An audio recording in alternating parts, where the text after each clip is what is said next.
डोंगरांमध्ये लपलेलं चतुर्मुख मंदिर, समोर शांत बसलेला नंदी आणि प्रत्येक पावलासोबत वाढणारी ती वेगळीच फिलिंग. दिव्यांच्या त्या उंच स्तंभातून एक वेगळीच भक्ती फील होत होती. समोर महादेवांचे शिवलिंग, मनात फक्त एकच शब्द, हर हर महादेव.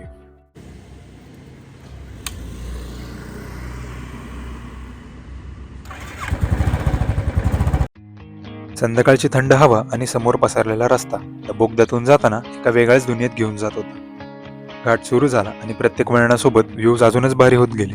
एक बाजूला डोंगर, दुसऱ्या बाजूला खोल दऱ्या आणि मध्ये आम्ही. काही राईड्स डेस्टिनेशनसाठी नसतात, त्या प्रत्येक मोमेंट फील करण्यासाठी असतात. आणि मग अचानक मागच्या बाजूने मंदिराचं पहिलं दर्शन झालं. शांत, भव्य असं मंदिर. त्या एका दृश्याने सगळी राईड वर्थ वाटली. नमस्कार मंडळी, मी यश. स्वागत आहे तुमचं पुन्हा एकदा आपल्या चॅनलमध्ये ट्रेल्स विथ यश.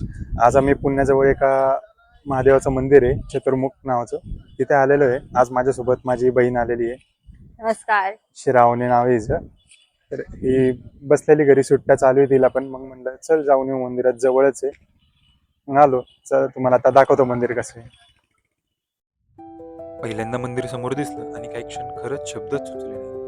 नंदीपर्यंत चालताना प्रत्येक पावलासोबत एक्साइटमेंट अजून वाढत होती, कारण समोर काय आहे हे दिसत होतं, पण तरी त्या जागेची फिलिंग शब्दात सांगणं कठीण होतं. आणि मग उभा असलेला तो त्रिशूळ साधा एक स्ट्रक्चर नव्हता, पण तो पूर्ण वातावरणाची वाईब बदलत होता. समोर मुख्य मंदिर दिसलं आणि आत जाण्यास सुरुवात केली. सगळ्यात आधी त्या कासवाला नमस्कार केला आणि मग मंदिरात प्रवेश करताच ती घंटा वाजवली आणि त्या आवाजाने पूर्ण वातावरण अजूनच भक्तिमय झालं.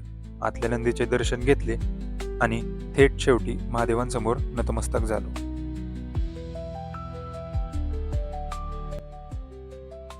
हर हर महादेव.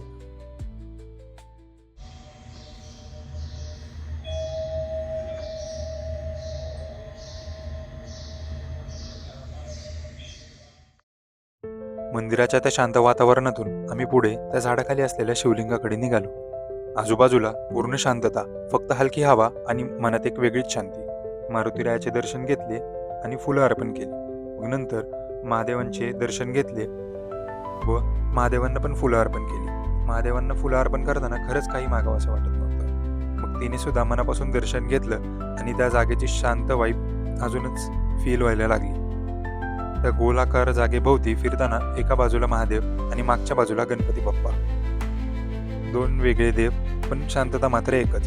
तिने फुलं अर्पण केली आणि त्या क्षणी खरंच असं वाटत होतं की काही ठिकाणं फक्त बघायची नसतात, ती मनात साठवून ठेवायची असतात. तर गाईज, या ठिकाणी आमचं आता मंदिरात दर्शन घेऊन झालेलं आहे. एकदम असं छान वाटतं, प्रसन्न वाटतं. एकदम शांत जागा आहे ही. आज आम्ही तसंही सोमवारचं पण आलो नव्हतो ना, वीकेंड चालतो, वीकडे होता नॉर्मल, त्याच्यामुळे गर्दी पण कमी लागली. इथं आतल्या मंदिरात महादेवाच्या गाभाऱ्यात जाता येत नाही, गेट बंद असतं. पण इथं हे जे झाड दिसतंय त्याच्या मागं एक शिवलिंग आहे, तिकडं नीट छान दर्शन घेता येतं. खूप छान दर्शन झालं, खूप प्रसन्न वाटलं दर्शन करून. 5 minutes later. आणि मग दत्त महाराजांच्या दर्शनासाठी निघालो. चेहऱ्यावरती शांतता आणि वातावरणात एक वेगळीच सकारात्मक ऊर्जा. आत गेलो, दत्त महाराजांना नतमस्तक होऊन त्यांचा आशीर्वाद घेतला. तर गाईज, आता या ठिकाणी आमचं मंदिरात दर्शन घेऊन झालेलं आहे. खूप छान वाटलं तिकडे. आणि आता आम्ही इथंच आता सनसेट बघायला चाललो. इथं मंदिराच्या बॅक साईडलाच एक छोटीशी टेकडी आहे. आम्ही इथे आमच्या मागे गाडी लावली आमची आणि आता इथूनच थोडं पुढे टेकडी, तर तुम्हाला दाखवतो तिकडे वर जाऊन सनसेट पण. चला गाईज, हे ते मंदिर मागे दिसते ते.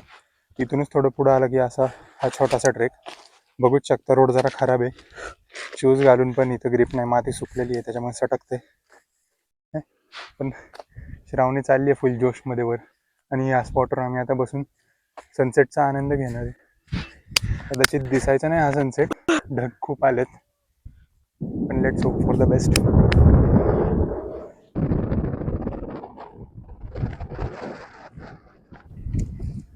तर गाईज, आता या ठिकाणी आम्ही सनसेटची वाट बघत बसलोय. आय होप की सनसेट चांगला दिसेल, कारण इथं आता सध्या ढगांमध्ये लपला गेलाय सूर्य. पण ठीक आहे, दिसेल आम्हाला, सूर्य येईलच खाली. आणि मी पण दादाची खूप दिवसापासून मागे लागली होती की मला यायचंय, फिरायचंय, कारण आता सध्या एक्झाम संपल्या आणि हे जे आत्ताच, कारण 10च्या बोर्ड्स होते, आत्ताच एक्झाम संपल्यात, रिझल्ट पण लागलाय तसा. ठीक पडले, तेवढे वाईट नाहीये. चांगले चांगले मार्क आहे गाईस. कॉलेज चांगले मी आहे, ठीक आहे. आता बघू, आता पुढे पण अजून ठरवतोय कुठं जायचं. मॅडमला आता जरा 3-4 महिने सुट्ट्या आहेत. माझ्या एक्झाम्स आहेत आता 1 महिन्याभराने, पण ठीक आहे, मला काय असं फरक नाही पडत. मी लास्ट मोमेंट अभ्यास करतो, चांगले मार्क पाडतो. आणि आता इथं सनसेटची वाट बघत बसलोय. छान वाटलं ओव्हरऑल एक्सपिरियन्स. इथं मंदिर मस्ट व्हिजिट आहे. ऑलमोस्ट 10 to 12 किलोमीटर लांब आहे फक्त, पण असं काय वाटत पण नाही. हाफ आवरमध्ये आपण या मंदिरापर्यंत पोहोचतो. आमच्या मागच मंदिर आहे आणि असं थोडंसं हिलवर लोकेटेड आहे ही प्लेस. छान आहे जागा. महादेवाचं मंदिर आहे आणि इथं एक सनसेटसाठी स्पॉट आहे. छान वाटतं इथं सनसेट बघायला. आणि आता तुम्हाला दाखवतोच आम्ही सनसेट कसं दिसतंय. गाईज बघूच शकता कसा सूर्य ढगाच्या आड लपला गेला, पण सूर्याची किरण अशी एवढी छान वाटतात ना बघायला, खूप छान. आणि इथे हा जो डोंगर आहे ना, हा किल्ला आहे सिंहगड किल्ला. आणि त्याच्याच पुढं जे असं पॉईंटवालं डोंगर आहे ते शिवलिंग पॉईंट आहे. लास्ट टाइम पण खंडोबा मंदिरच्या ब्लॉग जिथे शूट केला त्या स्पॉट पासून पण सिंहगड किल्ल्याचा व्ह्यू दिसत होता. आणि आज या स्पॉटमधून पण आम्ही पहिल्यांदाच बघतोय. इथनं पण दिसतोय सिंहगड किल्ल्याचा व्ह्यू. खूप छान वाटतं असं बघून. हळूहळू सूर्य मावळत होता आणि आकाशाचे रंगही बदलायला लागले होते. पूर्ण दिवसाची धावपळ, राईड्स, मुवमेंट्स सगळं त्या एका सनसेट सोबत शांत होत गेले. कधी कधी एंड परफेक्ट असण्याची गरज नसते, फक्त मन शांत होणं पुरेसं असतं. काहीच बघा कशी घसरगुंडी करत खाली आली. चला चला खाली चला, असंच जायचंय आपल्याला खाली. तुम्हाला आता आम्ही आमच्या गाडीपाशी चाललो. आमची गाडी ते. चला भेटूया.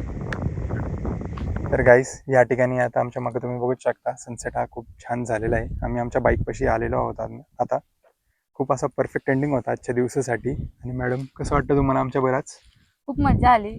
खूप चांगलं वेदर आहे, छान मंदिर होतं, खूप प्रसन्न वाटलं. आणि असं एकदम असं क्लाउडी वेदर होता आज जरा. आणि one of the best spot आहे पुण्यामधला हा सनसेटसाठी.